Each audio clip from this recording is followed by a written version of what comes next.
Welcome to KLANA'S Magnificent Life Talk. KLANA, that's me.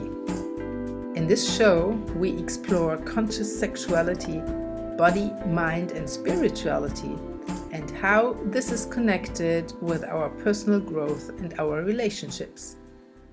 Discover how to live a magnificent life at ease with more pleasure, harmony, and an amazing and fulfilling sexuality.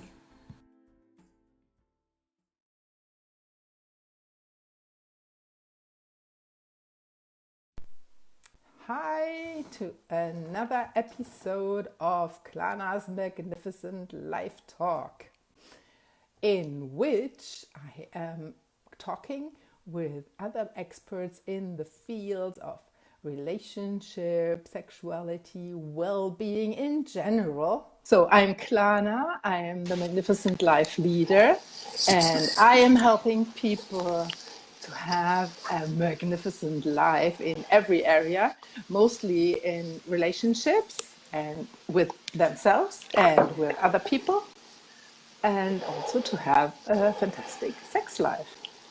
Hi, Aloka. It's so great to have you here today. Yes, I'm really happy. Thank you for the invitation. Yes. We know each other from Ibiza, my recent home, and now I moved to Berlin, but you are in Germany too at this moment, aren't you? In this moment, yeah, visiting my family. Yes. That's nice. Okay, and you bring us a special topic today. What you can feel, you can heal. And I'm very curious what you have to say about that. And you are a psychologist and a transformational coach. And you are working a lot with feelings, I guess. So yes. Let us know a little bit about that. Yes, so yeah, well, feelings is basically what you can feel, you can hear. So it just also says already that the feelings are the door to your own healing. And usually people don't like to feel unpleasant feelings. So they want to push them away or have them gone, or and they're missing actually that these unpleasant feelings, they show themselves because something wants to be seen, something wants to be felt, and they're really the door to heal your past, to heal yourself. Ah, okay. So what I can see from myself, and this is something I realized that it was learned in my childhood, where I was told, oh, how to say that in English? Stell dich nicht so an. So somehow like, don't be so dramatic. Don't cry. Yes, some things like that. When I was in a drama or in emotions. And so I learned over time to not show my emotions so much. So to just suppress it. Yeah. It's sometimes, hi Katrin, nice to see you. But so sometimes then it's like a pressure cooker. It just comes up in a moment you don't want it. Right, yeah. So when you tell that example, let's say your parents were saying, oh, don't even, it's not so bad, yeah. So basically they didn't mirror you what you were really feeling. And they in a way, they put shame on you of what you were feeling, right? And this shame, this is maybe some people have memory to that, but maybe people they start talking to themselves about don't think so much about it or something, right? And so they're using the parents' voice in order to shut them down, because that's what they learn. And what they do is their feeling of shame, and I'm maybe too much, or I'm not adequate, or and the feeling of shame they put somewhere in their subconscious as an unpleasant feeling, because the memory was, oh, there was something unpleasant about it. And there it stays in your unconscious. And you split off these feelings, and you split also off parts of yourself. Yeah. So, and then like this the child loses himself on his authenticity more and more, and becomes, in a way, creates a personality around how you can get things and avoid pain. But these parts, they really belong to you. They're split off, right? Mm-hmm. And what can we do about that? Well, I think the first thing is to know two things. One thing is that unpleasant feelings are good in a way that they want to be seen, and they show you something. They really have a treasure key to the healing process of yourself, right? And the second thing is that why we put unpleasant feeling in our unconscious or split them off, because somewhere the child was overwhelmed by these feelings and thought, maybe to an extent more or less, if I open to these feelings, I'm not going to survive that. It's too painful. Mm-hmm. And today we're just not the child anymore. So these two things, to understand that it's okay that it serves us to invite these unpleasant feelings, and secondly, we will survive them. We are able to feel them, embrace them, hold them in a conscious way, and this is where healing happens. Mm-hmm. Can you give us and me and the audience an example how I can manage that? Can I manage that by myself, or do I need a professional help? I would say it helps very much, because we're so automatic to push away these feelings, and we even learn from the society that we shouldn't feel it, and we want to have it away. And of course, many clients come to me. When they talk, the way they talk and express is like they want it away, And then when we start going into the process, then they find out that they survive it. There's a big key in it, because it really opens to the memory also of what happened in a healing way, and it gives you so much release. No? And so to do this by yourself, I would think is there's a lot of resistance, no? Because people are afraid of these feelings, because they're not aware that they unconsciously fear that they might not survive this. And they're left alone because they've been left alone. And many of these feelings come from childhood, where you've been abandoned and shamed, and you've been left alone, And so we have a natural inbuilt resistance, which is in the society even supported, not just to go there. And usually we come with a suffering that we don't know how to handle, or with problems or relationship issues, which just brings up so many emotions that we just don't know what to do with that.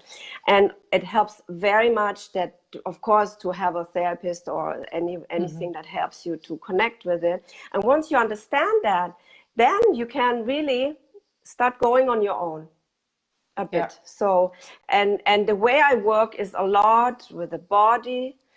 Where in the body you feel this.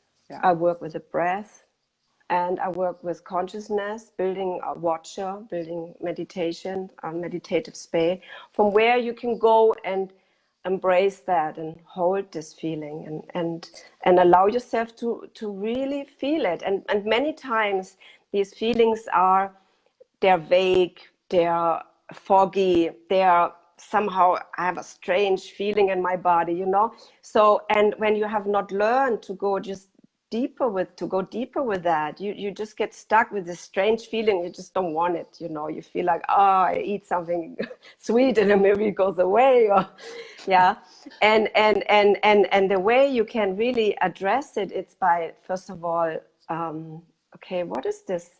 What do I really feel? I have a really strange feeling in my, let's say, solar plexus. Okay, so you put your hand there and you feel, okay, so this is really strange, and it feels a bit dense and it feels a bit tight. And then you make friends with that. You explore it, and then you feel, okay, if I go a little bit deeper, I feel as if there's something makes it tight. So, oh, is this from the inside or from the outside? So you really learn in this somatic feeling, in a way, how you go deeper with yourself. And there are also books you can learn that. It's a process where you really kind of explore, really, and go deeper and deeper. Yeah. That's so true. As some of you know, I'm a somatic teacher as well, and I work a lot with the body, and through the body you can learn a lot. So when I look at myself, when I started that, I was really numb. If you would have asked me that question, where do you feel that?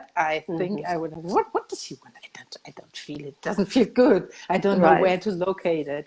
So it's really a process that you have to learn, and to learn more, to be more perceptive about your feelings and what happens in your body. And then you also can articulate it. I like to use that also in a more positive way. So I just had a coaching session before our talk, and I asked my client to feel into what she just said. So she had an idea what she could do, and I said, close your eyes, just be completely with yourself and feel what you feel. And she was a little bit trained already to feel her body, and she could say me exactly, oh yes, this is what I feel in my heart. And she had a big smile on her face, and so I could give her feedback. Yes, you are on the right path with that one. Definitely. So Yes. So I also love to use the body as some kind of a seismograph when you are, if you are off or in alignment, to just check in there. yeah, and it's anyway, it's about making contact with our inner world. Yeah. Yeah.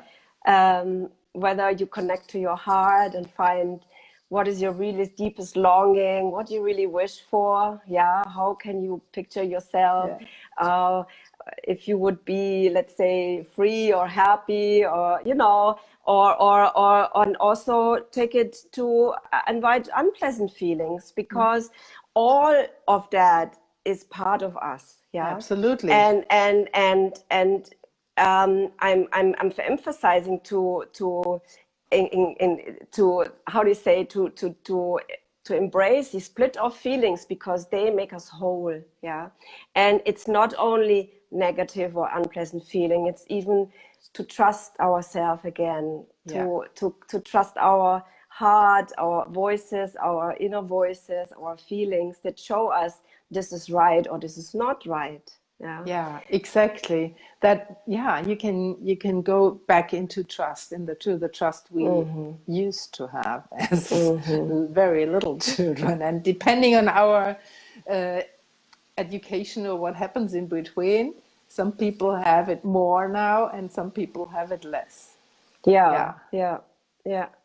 And I feel also, when I come back to this theme, what Yes, would please. say, I feel, but you cannot feel, you can also not hear. Yeah, because Yeah. if it's not there, you don't Yeah, know, then you cannot do exactly. And anything yeah, and it's about it. also about, let's say you have negative beliefs about things. Yeah. And you put them in positive beliefs, unless it's connected with a feeling, the really rooted feeling. Yeah.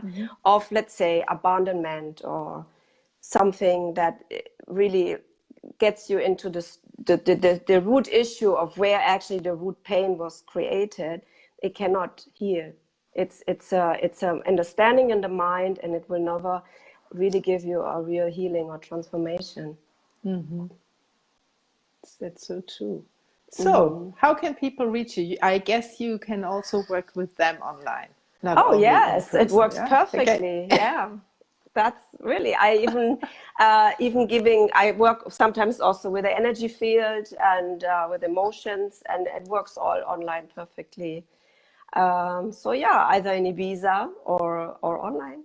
So just connect to me, and I send you an offer and how I work with people, and you tell me what you need, and we have, let's say, half an hour talk, a free talk, and then we see what we can do together. Yes. Yes, great. And I will put the links later on above the video so that you can see that and just click on it.